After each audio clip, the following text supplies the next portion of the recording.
ГСП онлайн. Городские новости сейчас.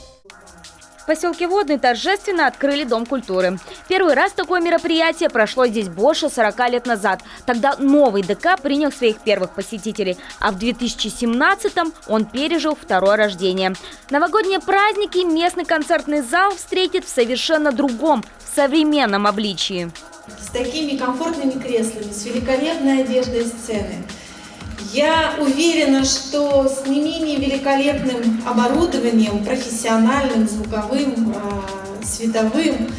На новые кресла, кулисы и оборудование потратили 9 миллионов в рамках проекта «Местный дом культуры». Автором этой программы стала политическая партия «Единая Россия». Правда, обновление не решило всех проблем. В зале с удобными креслами пока не посмотреть концерт без куртки. Очень уж тут прохладно. На эту тему со сцены даже прозвучали стихи. Чтоб в платьях мы прийти могли, как бабушки ходили, чтоб стиль культуры сберегли, а чей-то разбудили, чтоб от волнения дрожать, а не от замерзания, чтоб если зал разогревать, то только дарованием.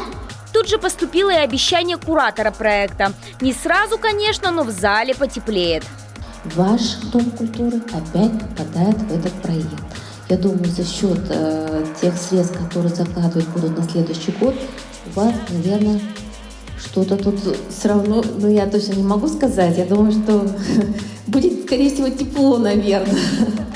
Пока точная сумма, которую выдадут Водному в 2018-м на дальнейший ремонт ДК, неизвестна. Цифра формируется из 3 бюджетов – местного, регионального и федерального. Из последнего, к слову, в текущем году выделили 29 миллионов на обновление 24 ДК по всей республике.